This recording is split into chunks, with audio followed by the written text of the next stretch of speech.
Hello again and welcome everyone. Thank you for joining us today for the AdoptUSKids webinar, Engaging Youth in Creating Strengths-Based Recruitment Profiles. My name is Angie Williams and I will be facilitating the webinar this afternoon. I want to take just a moment before I introduce our presenters to acknowledge some of the folks who are helping us make this happen today.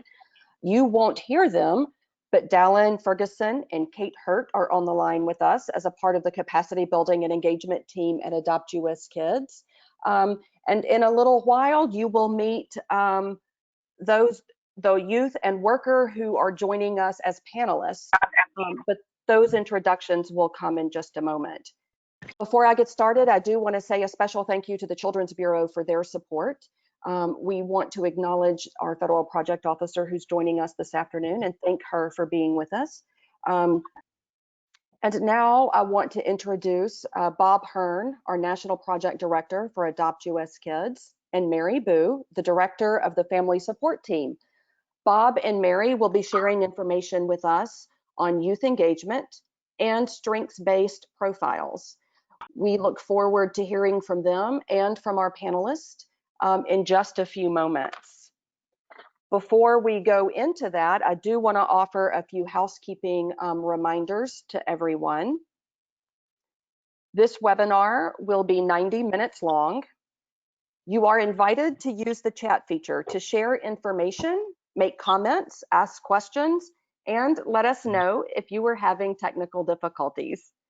The chat window will be monitored throughout the webinar, so we will be watching for your comments and questions. This webinar will be recorded and will be shared. The recording of the webinar will be shared publicly. Please do keep your lines muted during the presentation. There will be a time at the end of the webinar for questions and answers. So you will be able to unmute yourself then to ask or to share a comment. So, but in the meantime, please keep your lines muted.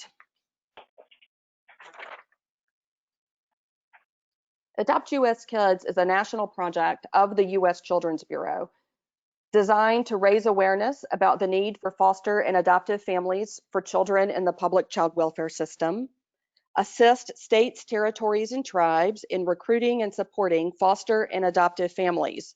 That includes kinship, guardianship, and placement as well. AdoptUSKids is the only federally funded photo listing connecting waiting children in foster care with prospective families. But there's more to AdoptUSKids than just the photo listing. You might also know us through our National Adoption Month efforts or through the You Don't Have to Be a Perfect Parent ad campaign.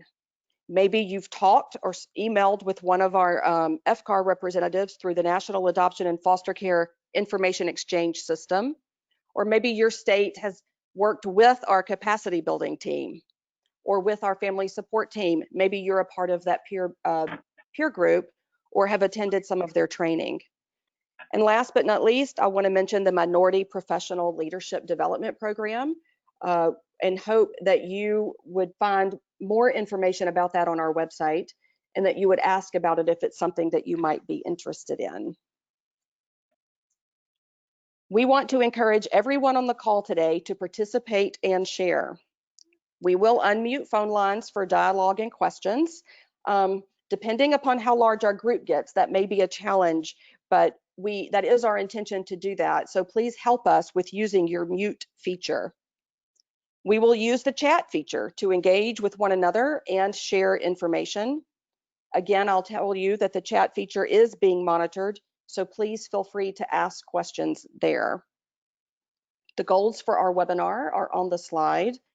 We want to share key concepts of youth engagement, offer strategies for writing effective strengths-based narratives. We want to discuss strategies for engaging youth in the process of creating recruitment profiles. And we would love to spend time addressing some of the challenges that you have and brainstorming with you. If you think you have only logged in to listen and learn because you don't consider yourself to be an expert, I want to assure you that we think of everyone on this call as experts in doing our jobs. We all have something to share, even if it's how not to do something. So if you will indulge me, I would like to bring up a poll question to help the presenters get to know our audience. You can select all that apply, but please tell us if you have participated in any AdoptUSKids webinars or trainings on strengths-based narrative writing, or if you or your office have accessed the guide, the narrative writing guide, or the administrators and supervisors guide. I can see that you are responding. This is so great. Thank you for your participation. There is additional information about youth engagement and strengths-based narrative writing on the AdoptUSKids website. We have some of that listed for you on the resource slides. And you can find the PowerPoint in the materials pod in the control panel on the right-hand side of your screen. Okay, Dallin, if you could bring up the results for us, that would be great. So it looks like the vast majority of us, well, maybe not the vast, but the majority of us have had some experience with the AdoptUSKids trainings. For those who have not had that, I would encourage you to reach out to the capacity building and engagement team or check out the professionals hub on the AdoptUSKids website. Thank you, Dallin, and thank you all for participating. I appreciate that. I would like to turn it over to Bob at this time, and he's going to take it away from there. Are you ready, Bob? I am. Thank you, everyone, for being on this webinar today, and I hope you find it useful and helpful in the work that you're doing. Today, you will be hearing general concepts on youth engagement, as well as specific strategies for writing effective strengths-based narratives. Putting youth at the center of the permanency plan is both best practice, and data shows that it is also effective in both finding and sustaining permanency. We are fortunate to start this webinar by hearing from youth and their caseworker about their thoughts and experiences. While our youth today has not been involved in writing her narrative, this is still a great opportunity to hear and learn about forging relationships and partnerships to assist in creating healthy, committed connections and permanency for youth. At this time, I'd like to introduce both of our panelists. Sarah, our youth, her adoption was recently finalized. She had been in foster care for 6 years and has experience living in group homes, attempting reunification with biological parents, and the challenge of moving cross-country while finalizing an adoption. She is passionate about advocacy and is excited to be a member on SASO's Young Adult Leadership Council in North Carolina. By sharing her story with other youth in foster care, she wants to instill hope in youth who feel voiceless and unrepresented. She is attending the University of North Carolina and intends to major in education. In her free time, she enjoys reading fantasy, playing RPG video games, and studying Korean. Sarah Phillips is the Link's coordinator and foster care 18 to 21 social worker for Orange County Department of Social Services located in North Carolina. Sarah first entered social work with a desire to ensure that children always had access to a space where they felt loved and that they belonged. She graduated from Methodist University with her BSW and from University of North Carolina, Chapel Hill with her MSW. She's been in child welfare for 6 years and has been in her current role for 2 years. Sarah enjoys supporting adolescents and young adults as they navigate the child welfare system while learning what it means to be an adult. In her free time, she enjoys board games, crocheting, and hiking. So welcome to both of you. Hello. Hi. Thank you. I'm going to be asking some questions of our two panelists, but first would like to set some parameters on engagement. I'd like to offer that our panelists are subject experts. Our youth, Sarah, is allowing herself to be vulnerable in order to improve the child welfare system. I ask that we respect their ideas, thoughts, and experiences. As experts, please do not ask personal questions and respect our panelists if they do not feel comfortable answering a question. So how we're going to do this today, since both of them have the first name of Sarah, we're going to use Sarah for when we ask a question of our youth, and we're going to ask Sarah Phillips when we ask a question of our caseworker. And we're going to start off today's conversation by talking to Sarah Phillips and asking her, what difference does it make for the youth and for the worker when the youth is engaged in their own casework? Yeah, thank you. Well, so something that we have to be mindful of is that social workers are in an inherent position of power. And for a young person who either was used to a great deal of freedom and control over their life or no control ever, experiencing foster care, they don't have that control anymore. So that leaves us with two possible outcomes. So either they're okay with their lack of control and allow things to be done for them, which in turn creates young adults who are not prepared to solve their own problems in their future because they're just used to someone else doing it for them, or they might take control in other ways. So if we talk to them about what they want, what works, what doesn't work, then their voice is heard. They have a sense of control over what's going on, and they see you advocating for what they want, which helps your rapport and their trust in you. So that if or when something doesn't go the way they want it to, they eventually can come back and recognize that you weren't doing it, you were doing it for them rather than doing it to them. That's really good. It's really interesting to hear. And now I want to talk to our youth, Sarah. So how does it make you feel when your worker truly involves you in your case plan and asks you for your input, especially in the recruitment process? Well, I think the one word answer is definitely empowered, but the real answer is more complicated than that. Because it's not always easy to get kids involved in building their own narrative and building their own story and in their recruitment process. I'm definitely committed to being involved in my case now, but that wasn't always the case for me, especially when there were times in my life where I felt helpless or hopeless. I simply just was not interested in working on my case. I figured there was just no point, and so I didn't try very hard.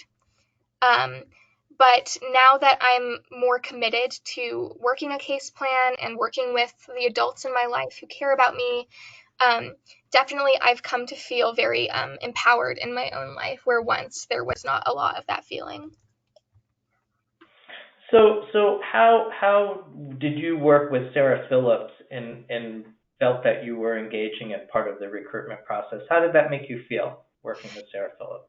Well, Sarah Phillips runs the local independent living skills group, which my social worker connected me to. And in that group, we just learn life skills from stuff about how to manage money, but to also more abstract things like dealing with emotions and anger.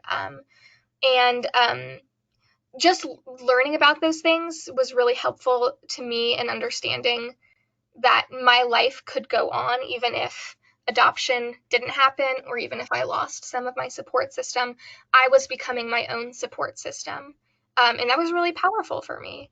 But it also helped me become happier, which in turn led to my family and I wanting to go towards adoption. So I think it was just, it was very useful for me on a number of levels. Great, thank you. Sarah Phillips, what tips would you offer other workers on how to engage young people? So the first thing that's really important is that is that you recognize that relationships just don't happen without regularity. So you have to think a little bit about how do you develop rapport with anyone. So you just find an in. So for young people, my main go-to is probably music. What I have found is that young people are more likely to talk when they don't have to maintain eye contact. So quite frankly, driving is the best thing. So I have Spotify Premium, so most of the time whenever I'm going somewhere, I just hand them my phone, I ask them to DJ, so then we can start talking about the music that they like. And then from there, you can take the next step about being intentional and about learning about things that they like. And so if they tell you that they like a certain artist or a certain album, can you take 20 minutes to listen to some of their music while you're typing something up? Then later you're able to go back and say, hey, I listened to that album and you're right, that one song is great, but that other song is not, no, I don't like that other song. So I think it's also important to recognize that this works for me because this is my personality. So if this would seem forced coming from you, like recognize and own that. Like I think that the other thing that's really important in the work I do is that young people can sniff out authenticity like a sixth sense. So like if you're not genuine in it, like that like faux-ness, like they'll be able to kind of feel that out. And so part of what I'm here to do is encourage young people to be genuine to themselves and to be self-aware in themselves and what they want and their goals and everything they want to see in life. Then I have to demonstrate that by being authentic to who I am and bringing that to them. Really good point. And Sarah Phillips, what strategies do you use to encourage youth that might be hesitant or saying, like Sarah mentioned earlier, I don't want to engage with you? Mm-hmm. So I think, again, just, finding a common ground, always trying to find a common ground. So again, it doesn't have to be music. Maybe it's movies, maybe it's TV show. You like always ask for a Netflix recommendation. It also lets you know what they're watching too. But maybe they're into sports, stuff like that.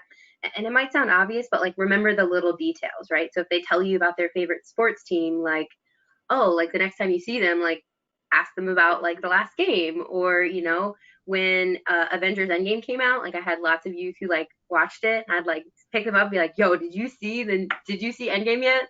And then you'd be like, yeah, I did. And be like, okay, or no, I didn't see it yet. Like, okay, well, then we're not gonna talk about it, but like it was really good.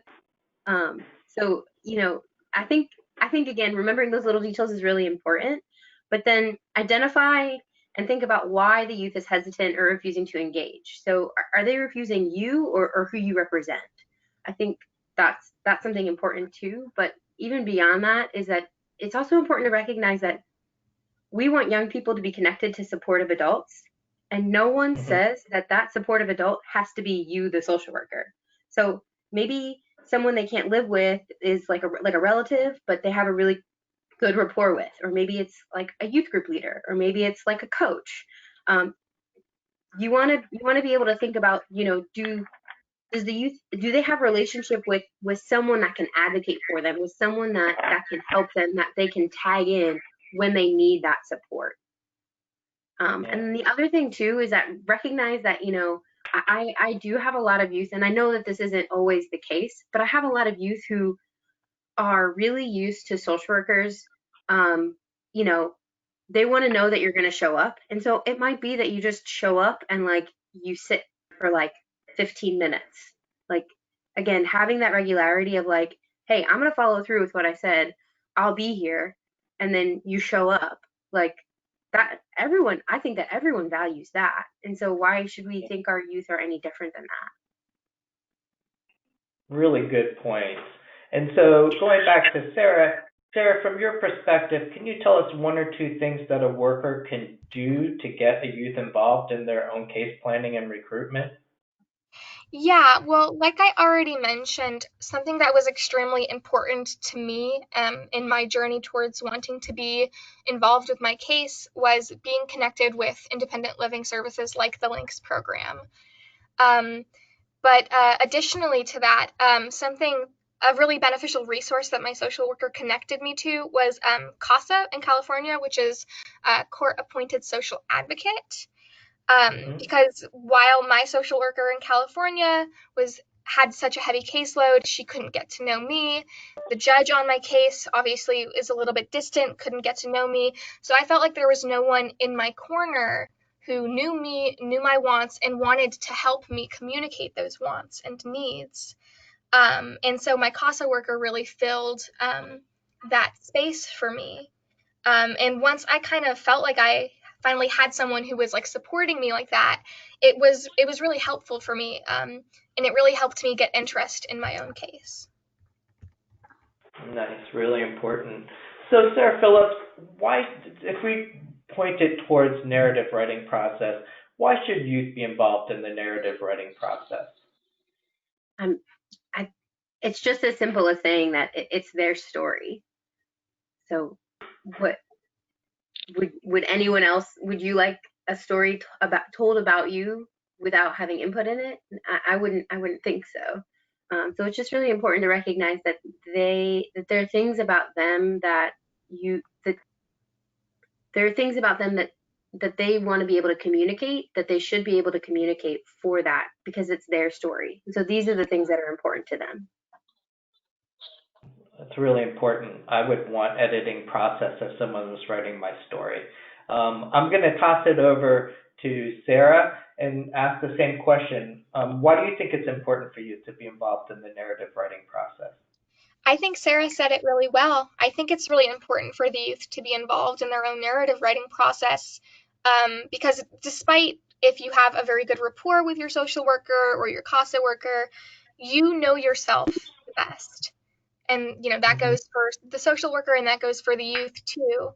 And I think, I don't think writing the narrative alone would be useful, but I think with guidance from, the adults in their life, whether that be a social worker or a CASA worker, a youth will be able to build a really strong and really accurate profile that is also more appealing and more truthful to their own story than if the social worker was working alone. Good, and I think you're bringing us to an important point. And Sarah Phillips, how important is it to be strengths-based when trying to engage with youth in care, and how do you stay strengths-based doing this work? It is just super, super important. Is you know, the way that I stay strength based is that I start off by asking the youth, like, what's one thing you like about yourself, right? So I think sometimes I'm guilty of this too. Sometimes I get caught up in my social worky jargon of like, what's a strength? And they're like, I don't know, I can't live, so I'm pretty weak. It's like, well, no, like, what are things that you like about yourself? Like your hair, your style, your sense of humor, whatever. And so whenever I have, some of the youth that I work with, if they can't say anything positive or just throughout, rapport building and working with them, whenever they say something negative about themselves, tell them to say two positives. And if they are having a hard time doing that, then model that for them. Be like, hey, I really liked how you followed through, that you said that you followed through on that we were going to meet and you showed up. I really appreciate that. Hey, I really appreciate um, that you reached out to me when you were frustrated at your teacher, but you reached out, and instead of leaving class, you just reached out. Or, man, that sweatshirt looks so great. Like, where did you get it? And they might like be embarrassed, and that's okay. But you want to be able to model that for them. So praise praise and identify those strengths, not just in formal meetings too, but in the routine things that you do. So there's also always like a way to say things from a strength-based manner. So always kind of approach it in a like, well, maybe you have someone who ran away. All right, well, they're resourceful enough to get to where they want to go. So it just kind of comes again, and like just retraining your brain to reframe these things in a positive and in a strengths-based manner. Yeah, and I really like how you talk about that it's important for caseworkers to model that strength-based. I think that's really important for us to remember. And so, Sarah, handing it over to you, what kind of information do you think children and teens would want shared publicly in a photo listing or other recruitment activity? I think that the answer to this question varies a lot, Hmm. especially from like youth to youth. What one kid might be comfortable sharing, some other kid that could be like a hard boundary for them. And I think this especially goes for kids who have been through traumatic experiences. And so because of that, I think it's really important to allow for like a serious amount of flexibility when you are building a profile, because like I said, what might be okay for one kid might just like totally be off limits for another. So I Hmm. think definitely communicating with the youth you're participating with, and identifying what they're comfortable with. And then on top of that, you have to honor those limits. Because if you talk about it and then decide, no, actually, I think this thing would be really important to add to their profile, that's just so disrespectful, and totally a huge disregard of their story and their ownership of their own story. Um, Something that I thought might be helpful for youth who are building a profile. I never did it personally myself, but just in thinking about it, I think having a list of questions that prospective adoptive parents might ask would be really useful to show to a youth so that they know what parents are looking for in a profile. And then if a youth is uncomfortable with a question, the worker could explain to them why the parents might want to know that information and possibly find another question that could provide similar relevant information without crossing the youth's boundaries. So I think that's why. The answer could vary widely. I think communication is the key, though. I really love that idea because that really is engaging the youth in that process by having those, here are these questions that the families might be interested in, and really partnering together to figure out how we want to get that information across in a strength-based way that the youth feels comfortable with. Really good point. I love that. And Sarah Phillips, what advice would you offer a worker struggling to gather sufficient positive, interesting information that can be used in a recruitment profile? Ask the other professionals involved and people who have known the youth for some time. And so it could be a therapist, it could be a social worker, it could be someone in my role of independent living, if that's something that they're enjoying, connected to as well. Maybe it's a teacher that they have gone, that they know at school, and then also kind of give them ownership to say, hey, like, right, I think that there's a space to be able to own, like, hey, I know that we're not best friends, and like that's okay. So like, who's an adult that you trust? Because if they can identify that, like, number one, that's awesome that they have that person, and then you're able to kind of go to that person and you can ask them, hey, what are the ways that you've seen this young person grow, right? And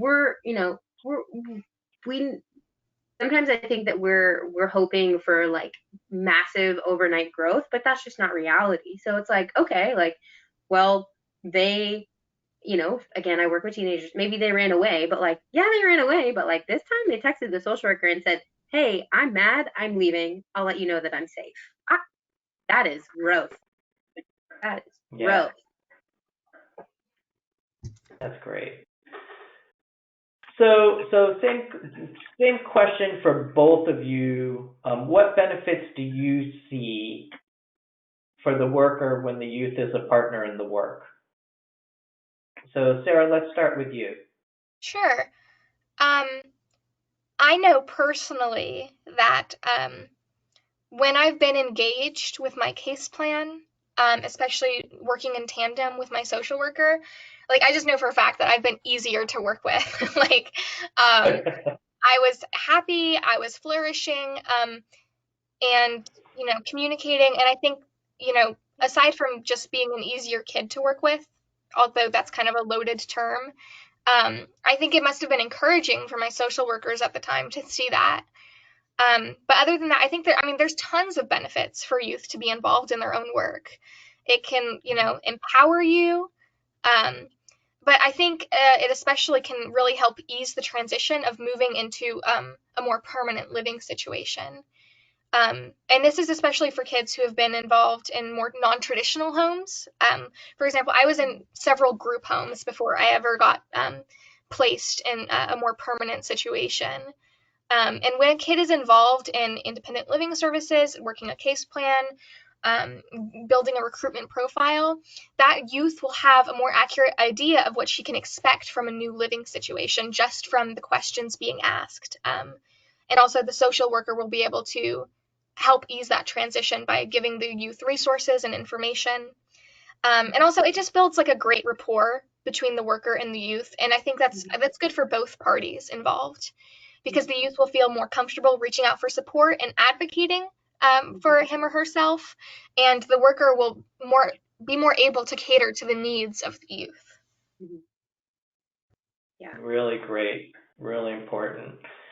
So I want to end this by asking both of you this question. You have this forum now to speak to everyone here.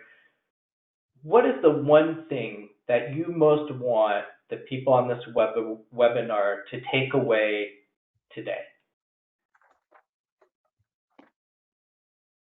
That's a really good question. I think for me, what I'd really like people to take away is that if you can get a youth in your care or a youth whose case you're working on to engage in one activity, I would say please, please, please get them to engage in some sort of self-advocacy program or club, or it doesn't even have to be self-advocacy, just something involving advocacy. Because I think once you kind of plant that seed in a youth of, oh, I can use my voice to speak out for myself or for other people, it will just grow and grow into just an entire tree of skills and empowerment. And I think that if there was a place to start, that would be it.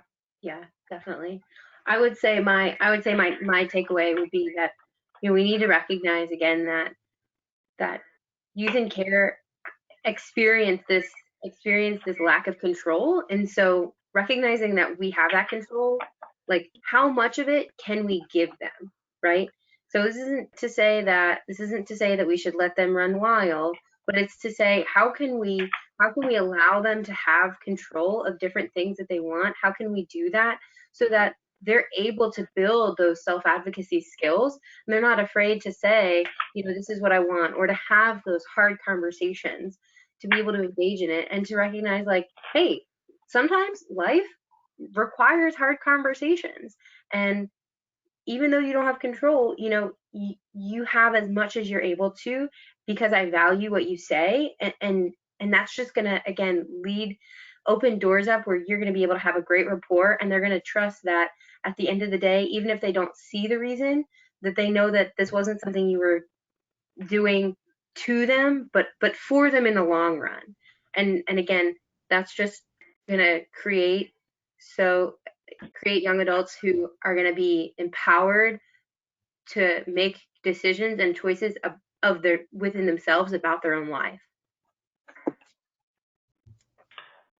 I really appreciate that. I've taken away two things from that: the importance of helping youth to advocate both for themselves and for others, and the importance of empowering youth. I think those are two incredible takeaways. And then I know on the chat that we've been seeing that people feel bringing games is a great way to engage children and youth. And it also provides a sense of fun, which we don't always talk about in child welfare, which I think is great. And food is always a great motivator, and it's a very social thing to do, right? We love having food in social type of events. So I think that's great. I really thank both of you for being on today. I hope our audience members can in the chat thank you for taking the time and effort to be with us.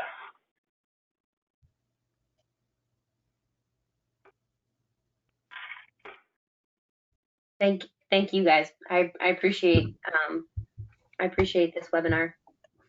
Yeah, thank you guys so much for letting me share my voice. It was really important to me.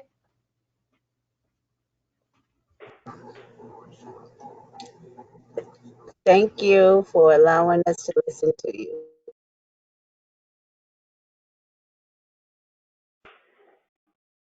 Thank you. So if we're ready to move on. Thanks, Dallin.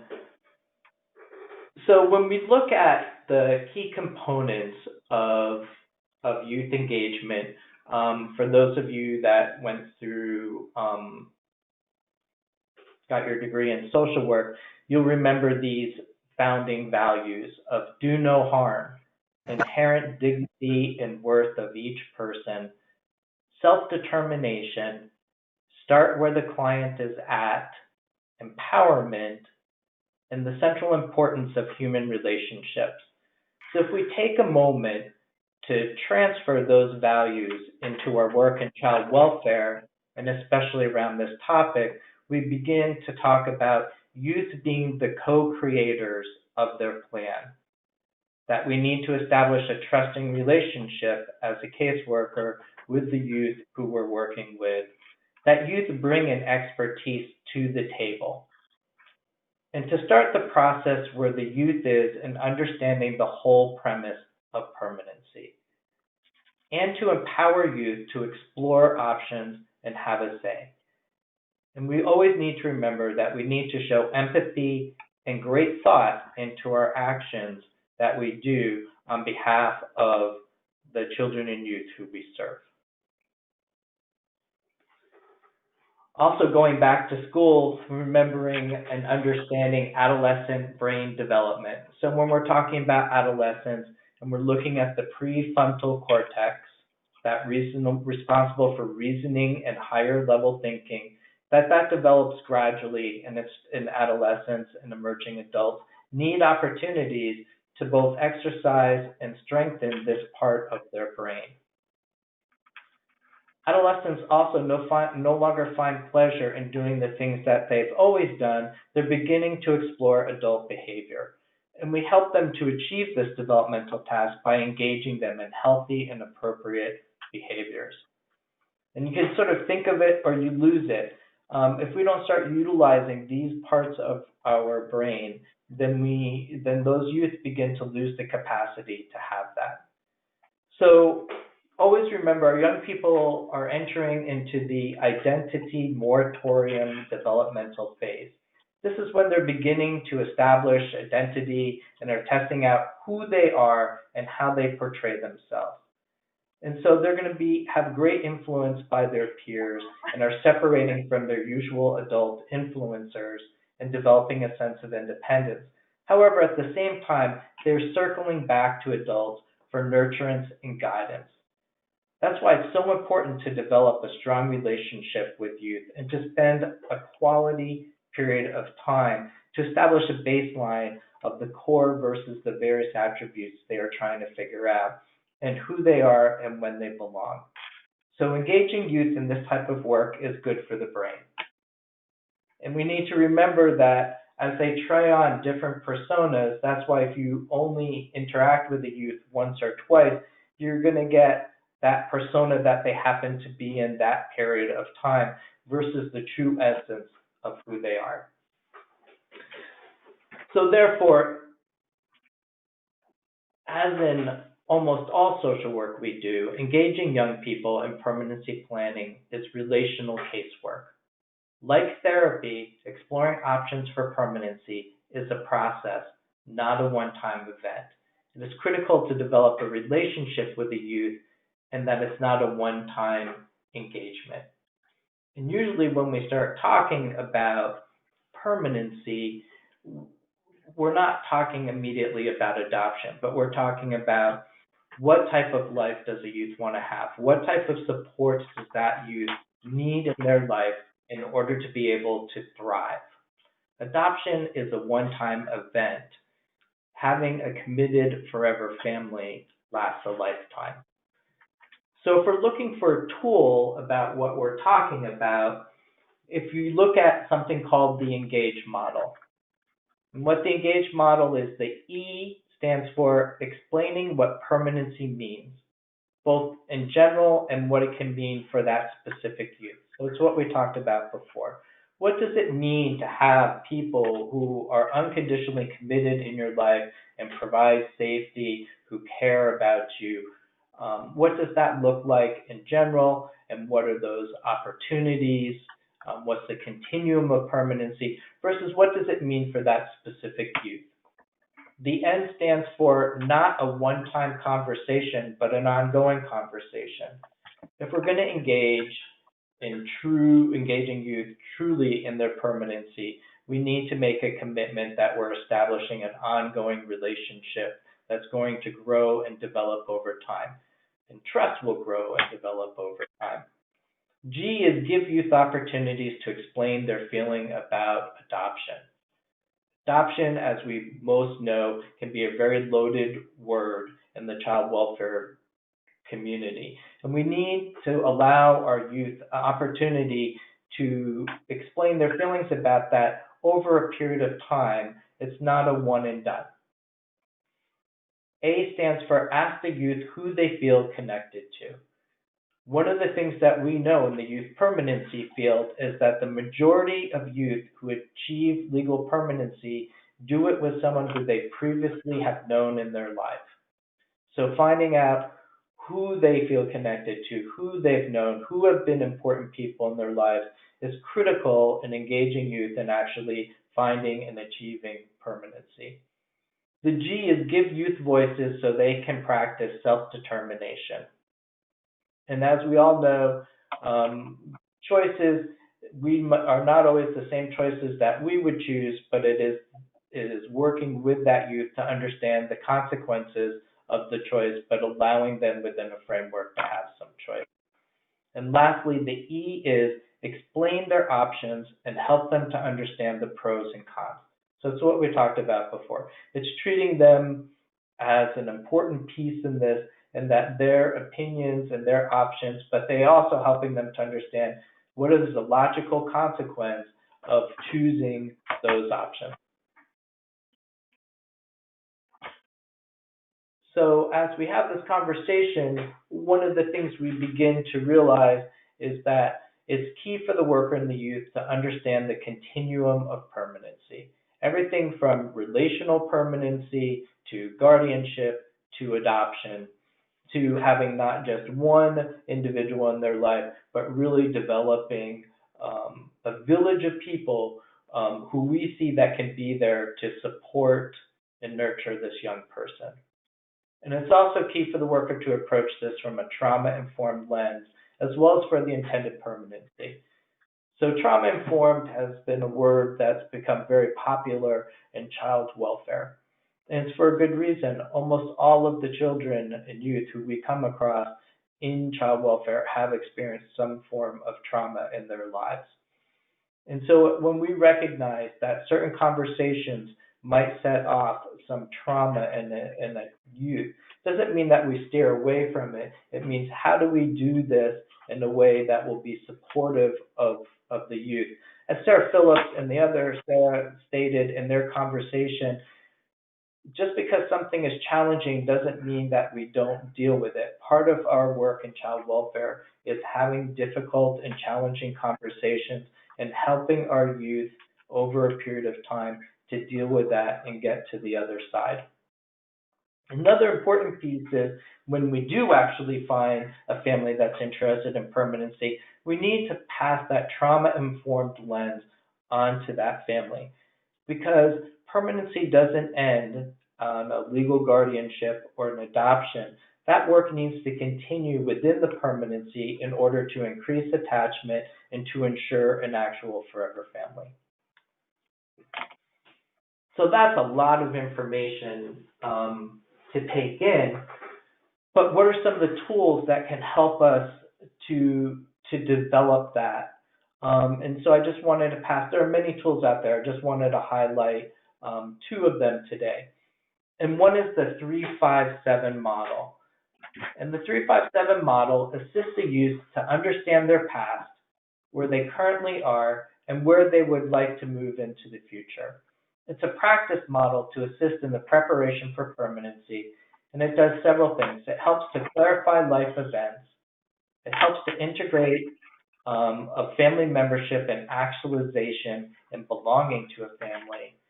And how they do this is they ask 5 questions that need to be addressed with the youth. Who am I? What happened to me? Where am I going? How will I get there? When will I know that I belong? And the skills that a worker needs to bring to doing this work is be engaged with the youth, to truly listen to the youth, even when it's challenging or difficult, to speak the truth, even when it's hard, to validate that youth story. And what's really important about validating a youth story is you might not agree with everything the youth is saying about their story. But as when you tell your story, it's your story, this is their story. And they have a right to say their story as they see it from their perception. And if any of us have brothers and sisters, when we ever go back and we start talking about what happened in childhood, there's usually 20 versions of the same incident. And so it's true with our youth that once we find the information that they're looking for, how they utilize that story should be up to them and from their perception. We need to create a safe space for our youth. It means going back in time. It means helping that youth to understand what happened to them. And it also needs to recognize, and this is something that's hard about the work we have to do, that pain is a part of this process. And so what we recognize is that many times our youth don't have a full understanding of what happened to them. They don't have that photo album from the day they were born to where they currently are. And part of our job is to help them to fill in the missing pieces. And it can be everything from finding out the hospital they were born in and taking a picture of it, to finding family photos, to helping them to understand what different placements they've been in, to help them to be able to fill in so that they can tell their story. The first thing that happens in a crisis when you go to the Red Cross is people need to know what happened to them and to the people that they loved before they can move forward. And it's very similar in child welfare. We need to do this work on behalf of all the children and youth who are in our child welfare system. And then another tool to use is Lifebooks. And Lifebooks is the same piece. It's a tool you can use with the 357, but there's a process and there are many models out there where you can begin to help that youth to understand their story. An important piece is when the Lifebook is completed, that Lifebook should be given to the youth, and the youth should use that Lifebook how they feel comfortable using it. It should be their property. They should be the owners of their story.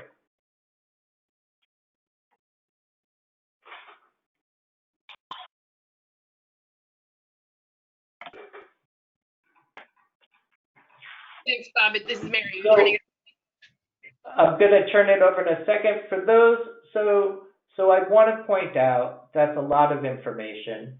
For those that are looking for a training model on how to engage youth in their permanency, I highly, highly recommend that you look at the Permanency Pathways Guide. It's in the resource section of this webinar, and it will include a training outline for staff, as well as handouts that you can use and tools that can be used with youth. From everything about how you answer no, to how do you engage, to how do you develop that permanency continuum. A lot of what we were talking about today, you'll be able to find in that Pathway to Permanency Guide. I highly recommend it. And then my final thought before I hand it over to Mary, who's going to guide you through the strategies to use for strength-based narratives. So I wanted to acknowledge that not all of you on the call have the opportunity or access to engage youth to the extent that we have discussed. For those in that position, I hope that you seek out professionals and other adults in their life that have developed these relationships in order to get a true understanding of the youth who you are developing a strength-based narrative for. For you are not completing a task, but you are truly helping to find a family that will provide a forever family where that youth can thrive. And with that final note, I now hand it over to my colleague, Mary. Thanks, Bob. What a great presentation this has been so far. And I'm really, I was saying before, I really was looking forward to listening to Bob and the Sarahs, and I really hope everyone has enjoyed it as much as I have. One of the things I want to talk about is just, I'm going to get a little bit more into the narratives themselves. And talking about, before I get there, I want to talk, I want to set the stage about the types of narratives and profiles we want to see. When we did the poll earlier, I know it looked like about half of the folks hadn't engaged with the AdoptUSKids narrative writing training or guidelines. So some of what I'll do is just kind of catch those folks up. And as Bob said, first and foremost, we want to make sure that when you're engaging young people in narrative writing, it's not the first conversation you have with them about recruitment or adoption. If you don't know what they've been told or what the status of their case is and what conversations they've had, you need to back up, and you're not ready to do the narratives yet. Also, before you start working with youth, you want to make sure you've got the right mindset for strengths-based recruitment. Why would a youth want to be engaged in something that isn't focused on the best things about them? So keeping that in mind is really important. When we're doing public recruitment, narratives must be positive, descriptive, and engaging, and they must be focused on the best things about the young person. We always have safety first, so focusing on the child's safety, privacy, and dignity when you're sharing information, and that's both in what you put out publicly and how you talk with them when you're engaging. And also in public narratives, we want to embrace the spirit of HIPAA and FERPA and never include medical or educational information that's considered private. You may share that later down the road, of course, and you will.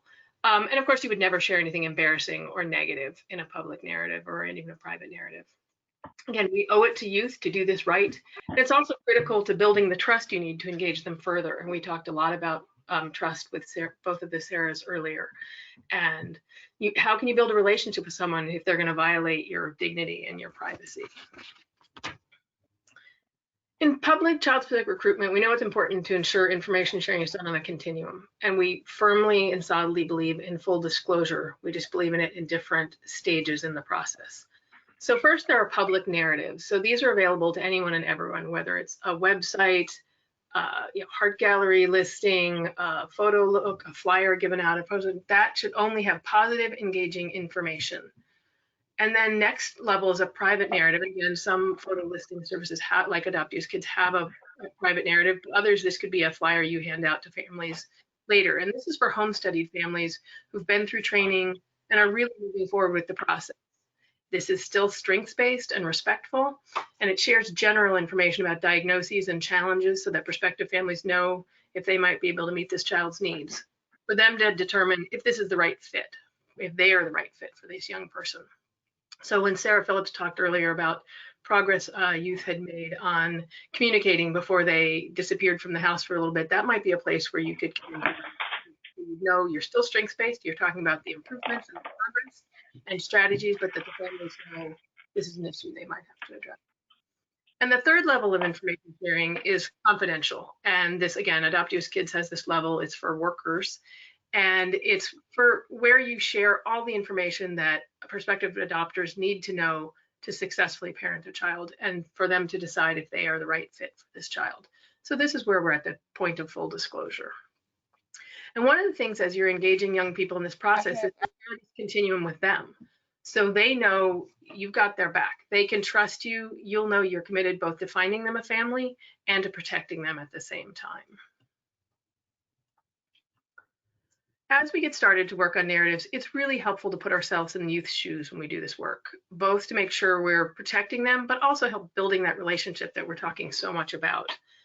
To get there, we want to start with the fact that privacy matters in our own lives. We decide the answers to questions about what we share with others and how we control what's public, and why shouldn't we do the same for the young people we work with. Think about what you do when you're creating a resume or a dating profile. You put your best foot forward and save more challenging information for later. So your resume is going to have all of your strengths. In an interview, when you're asked about challenges, you might share some of those challenges, but you do it in a strengths-based way about what you've overcome. And then down the road, when you're on a job, you might say, hey, you know what, I'm really struggling with this. I need some help. So that continuum of disclosure that we do for ourselves is the same thing we need to be doing for young people when we're doing recruitment. And this is even more critical when we're partnering with youth. It could be incredibly traumatizing if you've partnered with a young person to work on a narrative and then you've put something out there that puts out negative information on them. Hi, Mary, can I interrupt with a question? Of course. We have a participant who is asking, what advice do you give when talking to those who get frustrated that narratives are only positive and don't give an quote unquote accurate depiction of a youth who may also have challenging behaviors and triggers? It's a really good question. And I think that's just as we share the continuum with the young people we're working with, we need to share it with our prospective adopters as well, so that they understand where in the process they're going to get more information. So again, if somebody's a home-studied family and they're seriously considering adoption, they need to know about those challenges and get that information. But if somebody has that information and they're just about the process, they don't need to know. And number of folks prospective adopters do, and they can feel like steps to protect people themselves. They're like, oh, I get it. I am part of the process of protecting this young person by waiting for the information when it's the right time. Now I'm going to start talking a little bit more about narratives and getting some of the information you need. And I think the key thing, great to talk about what makes the narrative effective. And I'll start by just saying you can't do a good narrative unless you or someone has engaged the youth. A good narrative requires details, quotes, and stories, quotes from the young person and from others who care about him and her, and you can't get that if you or someone hasn't engaged them. Details about things they like and things they like to do and why they want to do these things or why they matter. Think about what Sarah said about music being a trigger. You keep building why does this song resonate with you? What's important to them? Stories are magical. And again, you have to get to know a child to know the stories, a day that was really important to them, something important that happened at school. Positive adjectives are an important thing to include in a narrative, and making sure that their youth voice is present and clear, whether it's through quotes or whether they've written it. Those things are all going to be actually engage the youth. So your engagement will directly result in a better. As an aside, it's also good to have your narratives use varied templates and structure so that readers are looking at multiple kids. They don't all blur together or feel like you did fill in the blank. Becky's favorite food is X. She is in X grade. This also matters to the young person, that you're seeing them as an individual, not just one of many that you're going through filling in blanks. So again, thinking about that as well is really important. Now I want to, I wasn't ready to switch yet. I want to think about, we talked about positive adjectives. And again, Sarah Phillips previewed a number of things I said, but one of the things, thinking about positive adjectives is a great way to bring a narrative to life. And I'd love for you all in chat to think about some of the children and youth you're working with and list some of the positive adjectives about them.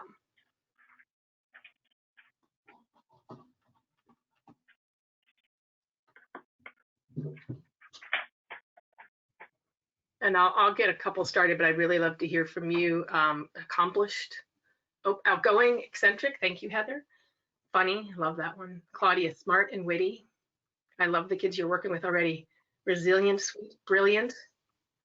Artistic, charismatic, spunky.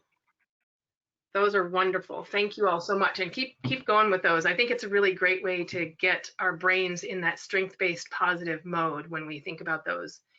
And I think one of the things you can do is do this as an exercise with the young person.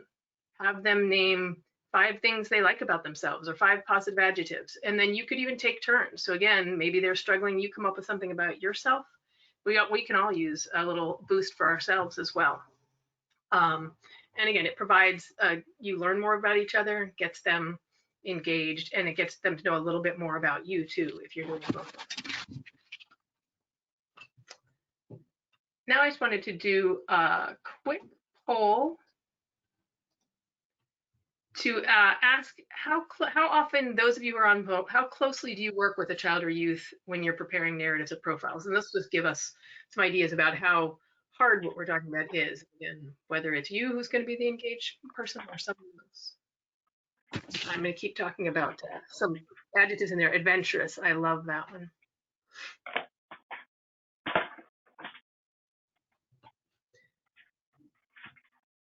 And Robert put in there, using direct quotes from the child, and we'll definitely talk about that, and that's critically important. We really want the youth voice really represented in these narratives whenever we can have it. I know, I don't know, we look like we've got about half the people who voted, but Dallin, why don't we go ahead and shut it down? I think we've got a general idea. Great. So it looks like what I'm glad to see that the never is as low as this, but and again, we'll talk a little bit about how you can have other people engage. But so it looks like, I mean, all of the time, most of the time, it's wonderful to see those being the majority here. And again, obviously, the more time you can spend with a young person, the better the narrative's going to be. All right, so let's move on.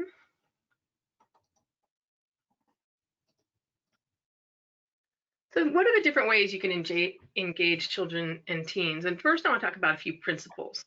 First, that children and youth should be given the opportunity to help develop their profile, but never forced to do so. You're not going to get good results if you're forcing someone. And if, as I said, if you aren't someone who already has a relationship with a young person, a worker or other adult has to have the conversations with them about what this means and what engagement is going to look like. And then the second thing, and again, Sarah said this earlier about transparency and honesty, that is paramount. You have to be clear about how and where the materials will be used, be honest about what they can control and what they can't, and what you can control and what you can't. If you have guidelines in place that you can't share certain information, you need to let them know why something can't go in a public narrative, but maybe it'll be shared in a private narrative. And again, that's for you to help figure out, like, yep, I want to share, this is something, a challenge that you hope parents can work with you on, but we're going to share that in the private narrative, not the public narrative, because those are the rules we all have to work with.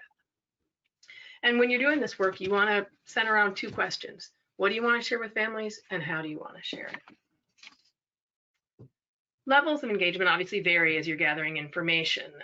If you're just building a relationship, you may want to use activities, as folks have talked about earlier, to engage a young person. This can get them talking, you get to see what they're reacting to and what they're enjoying. You also can be patient and silent as they're doing something they enjoy, and so you can see what they like. If, again, in a world where we can be together, maybe you go on an outing and you see which animals at the zoo they like, or what they like to play on at the park, or the park ride. If you're doing virtual visits, again, you can still be playing games virtually, and you can see, did they really love to win? Were they a great, gracious winner? Did they try to help you win if it was a game you were new at? There are things you can learn engaging in activities if you're getting to know someone at first. Obviously, one easy way to engage a young person is to have them review their narrative and give feedback. And then again, depending on age and development, you can ask them to write a sample narrative. That's a great way to get information. Maybe you can even use that first person narrative if that works in your system. Those can be incredibly powerful. Or perhaps you sit down together and work on them together, and you write one for yourself too, and then let them read it and give you feedback. Again, it's part of that back and forth can help you build that relationship that you need to do further, and you make it for them. Getting started, you want to show them a few narratives you like and see what resonates with them. It'll give them ideas of a direction to start and give them thoughts about what they might want to include. And as Sarah mentioned earlier, you can give them questions parents might ask, but again, giving them an idea of what a narrative looks like that you're hoping to create. Great. The other thing is to know that, again, everybody is different. So maybe writing the narrative isn't going to be a strength for this young person, but maybe they want to be engaged in photos. Maybe they do a photo shoot and take their own photo. Maybe they work with another young person in their household. Or at a minimum, you let them choose the photo you're going to pick from the ones that are taken in a professional shoot. So they have some control and empowerment over that piece of it. You can also keep being creative by allowing them to do artwork, writing, and poetry, and linking to those from the narratives. They could even do audio recording, a podcast, or record them talking about something they love to do. Again, anything that can make things more personal is a really good way to make a narrative better, and you've engaged a young person. So as Bob and Sarah said earlier, it's important to do real engagement, which takes time and trust. As we saw in the poll, though, sometimes people have to work on a narrative even as they're building the relationship. And we've developed a list of questions that you can use to help guide that conversation. But if you don't have enough of a relationship, again, those questions you might want to work with a foster parent, a mentor, a teacher, or other trusted young person who can engage the young person and gather this information. It's great to start with the really simple stuff. What the young person does on a daily basis. So like what we say here, what do you like to do in your free time? What activities do you participate in? Are you in sports, clubs, plays, choir? What would you like to try in the future? And again, it's as you look at these, it's like movies and games, it's best not to ask these questions one after another like I'm reading them. You don't want this to be an interrogation. They're ideas to guide your conversation. And as you talk, you can share information about what you like too, point out similarities between you. As Sarah Phillips said earlier, if there's a song that they love that you don't, it's okay, be honest. Again, that honesty is going to build that relationship. Other questions to ask, of course, including favorite author or book, what types of books you like best, rather than just saying a young person likes to read, get a little more detailed because that's going to make it more interesting. And then as you get to know a child, you can move into questions that are a bit deeper, or if you already have that relationship. This will help you find out more about who the child is, more than just what they like to do. So what are you most proud of? What are you really good at? What would you like to be really good at? And this is a really wonderful place to ask why questions. That helps you get more information and dig deeper into their answers, which gives you details for the narrative and also helps you get to know each other. So if they like a book, what do they like about it? Is it the main character, the style, storyline, the cover? And you might get anecdotes or stories to include in the narrative from these conversations. Okay, here are a couple other questions. Think more about the future. What would you like to do or be when you grow up? Why? What are some things you like to do with an adoptive family? Questions like that are really helpful to put in the narrative because adoptive families, prospective adopters can envision themselves doing those things with a young person. And don't forget, as you ask these questions, to be open-ended. If they say something interesting, just say, tell me more about that. Or sometimes if you're silent, depending on the person, they may say more without even prompting. So it's not feeling this pressure. And final questions to think about. One is, what is your dream day like? Maybe they say they'd love to go to the lake and swim. And again, this is a great place to ask why or ask for details. What about that dream day makes it special? Maybe they have a memory of a great day at the lake, or they saw a movie or read a book that triggered their dream, and you're going to learn more about them and have better information to include in the narrative.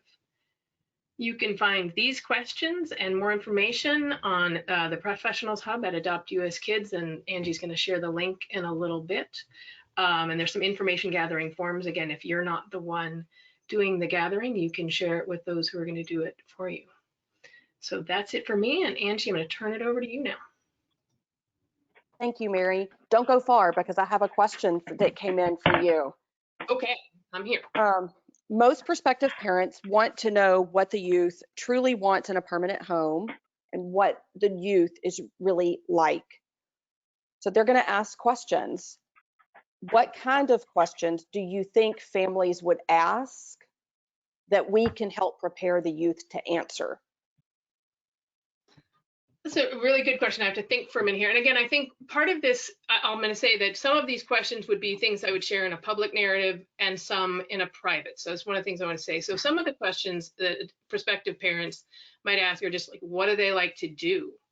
Do they like to, are they outdoorsy? Do they like to camp? Do they like to swim? Do they do sports? Do they like to study? So again, all of us want to know as you're trying to see if this is a fit. So some of it is that activity-based thing. You know, is their faith important to them? So I think those are the answers to those things, of course, can all go in the public narrative. And those are the kinds of questions that some people might ask. But there are some other questions that would be more for the private narrative, which I can see being, you know, what are you, you know, are there things that you are concerned about? What strategies have worked for you to help you when you're stressed out or anxious, if it's a young person who's had some of those issues? What are the things, I mean, I think I love when prospective parents are asking those questions about what can I do to make you feel comfortable in a new home, a new family? So again, this is what I would coach the prospective parents is they need to be thinking about the questions of what the young person can tell them so that they can think what they're doing. So I think some of those questions about what is your family like? Does everybody eat together? Do you like, you know, to ask the young person, do you like to eat as a family? Do you prefer to eat while we're watching Netflix? Things like that. So I think, again, you have to kind of think about those questions in different ways. And some of them you're going to get even deeper, of course, like if a young person has had you know, serious trauma, what prospective parents are certainly going to ask about what medical conditions they have, what supports are in place. And again, those are things for the private or the confidential narrative, but still really good questions to be asking the young person about what, you know, what supports they need and what help they'll need going forward to make this work. I had muted myself. Thank you, Mary. That was a really helpful answer, actually. So this is the time during our webinar where we would love to have audience members ask questions, make comments, share challenges. The mute issue is an issue. So please feel free. We're going to try this and see how it works. And then if it doesn't work, we'll go back to the chat window. But if there's anyone who would like to unmute themselves to ask a question, we would love to try that now.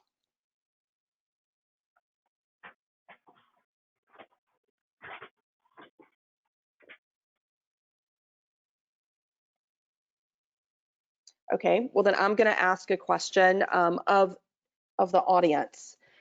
We would love to hear from some of you who have experience using videos in profiles, whether those are, I'm assuming recruitment profiles particularly. Do you have any experiences or strategies that you would be willing to share with the group?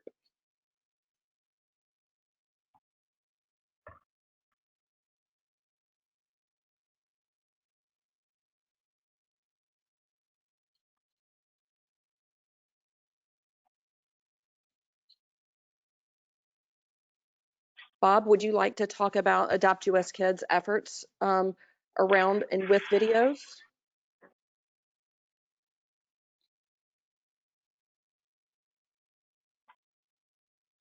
And Angie, you do have Lindy in the chat said that having the child's own words is the most powerful thing in our videos of kiddos. And I would say that is, again, we can't say that enough, that having the young people voice front and center. So love that comment there. Yes, thank you, Lindy. Can you hear me? Oh, we can now. All right, sorry about that. So due to funding from the Children's Bureau, for which we're really grateful, we were able to replicate 4 models of family finding and engagement across the country. And 2 of those models are video models.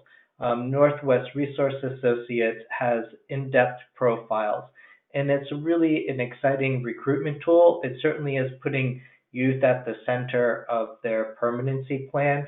The youth determines what comfort level they have and what they want to tell families about who they are. And so for some of them, it's showing off their talents. They do a cooking show.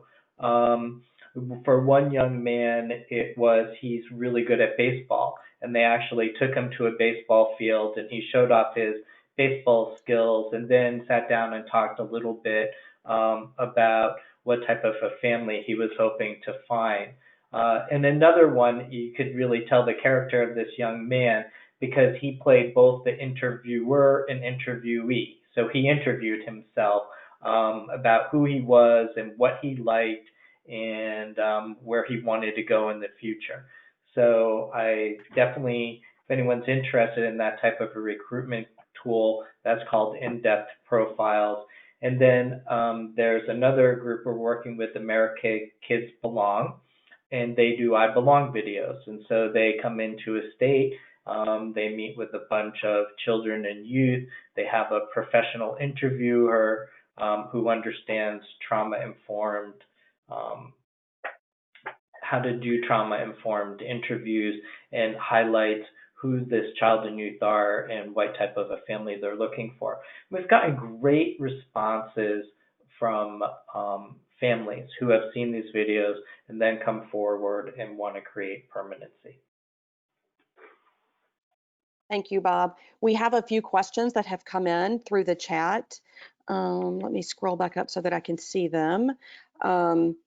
So this is a comment Melissa shared. I typically don't try to have these conversations with the youth. I work with, uh-oh, I lost it, sorry. My screen jumped. Until there is a relationship due to the intensity and seriousness of a narrative and or video. I think, Melissa, that's exactly the point our presenters were sharing today, that it does really all begin with relationship and preparation.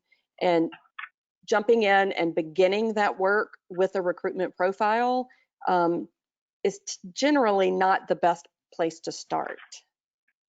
And Allison asks, do you have any suggestions for writing successful profiles for youth that may have varying levels of learning disabilities and may not be able to fully engage in the profile writing process? I can say something about that. I don't know, others can too.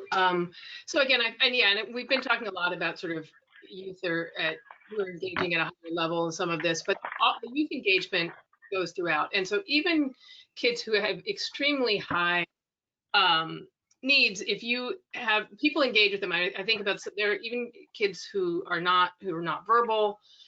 They are engaging in their world and they're engaging with people around them, and you're really going to have to rely on the people that are close to them if you are not that person there every day reacting to. But I think all of these things can be done. So even so again, this is where observation really comes in and spending time So again, if you aren't the one spending the time, who is? So if you're taking a young person who, even if they can't speak, but you're going to the park and they are getting really excited to see the sun and the trees, you're learning about them and you're learning about what's important to them. Maybe they have favorite toys that light up and they love. So again, just paying attention to what matters to them. Do they turn when someone laughs and love to hear, you know, a sibling having fun? So I think there are definitely ways that you're still engaging them and you're learning about them for the profile. And then if you're talking about kids with higher, you know, more ability to communicate than that, all of these questions are things that you can ask them, and you can, you know, they might not be the one writing the narrative, but you can still get to know them and get that information. And so you just, you know, obviously you ask questions a little bit differently. You might not ask a 6-year-old what they want to be. I mean, you can, it may not turn out to be true, but they still have hopes and dreams. And so again, it takes more time. And again, you may want to engage others who are there on a day-to-day basis. I have a comment to read and then 2 questions. Well, really, it's the same question, but then a question for you, Mary. First, the comment.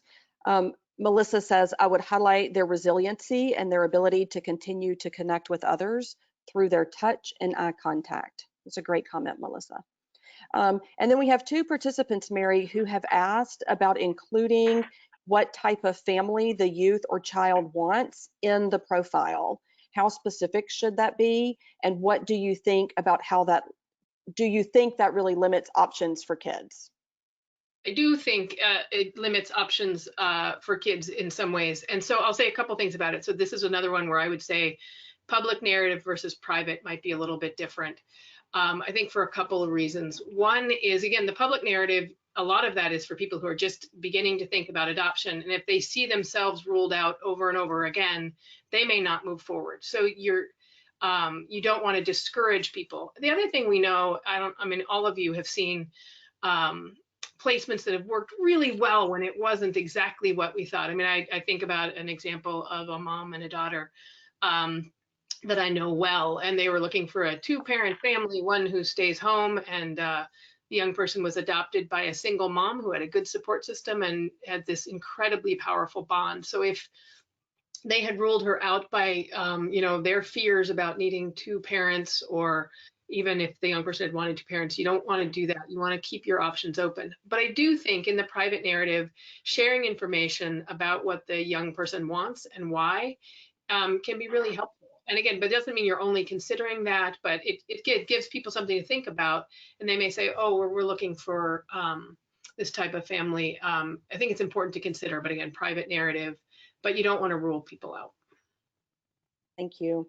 So Cindy, we would love to hear from you about what the Children's Home Society is doing in North Carolina. Are you able to unmute your line? Yeah, I think I'm unmuted, right? You are, thank you. Okay, well, we in Children's Home Society has been working with TV stations since 2001. So we've been doing these public profiles, flyers, we call them, since then. And for maybe the last, I don't know, 10, 12 years, we outsourced it at first, but now we do it in-house. We call it Stories from My Heart, where the child is actually one-on-one interviewed for about 10, 15 minutes. But last night we went back to something we did 5 years ago, and we called the virtual engagement event. And so we call them recruiters. We had 3 recruiters present 4 children, and they had slideshows of the children. The children, I mean, had total control over 2. Even though it was our waiting families who signed in, or a licensed family by DSS, it still wasn't confidential information, and the children had the say-so on what pictures were used of them. Some of them wrote stuff about themselves, and then the recruiter presented a slideshow. And the families could type questions. That way we could, you know, control that they weren't asking anything personal. And then at the end of it, they're directed to contact their social worker and the recruiter for that kind of information we wouldn't share online. And it's a great, it went really, really well. It went really well when we did it a few years ago. It's that pendulum. I'm not sure why we stopped, but it took an hour and people signed up ahead of time. And it incorporated all the things that you guys have been talking about, but it was, I thought, very successful. That's great. Thank you so much for sharing. I've got one more question that I would like to read out before we wrap up and I move on to the resource slides. Robert has asked, let me find it, I have to scroll back up. Robert has asked, can you repeat the information about the trauma-informed videos and interviews? I think, Bob, that would be for you.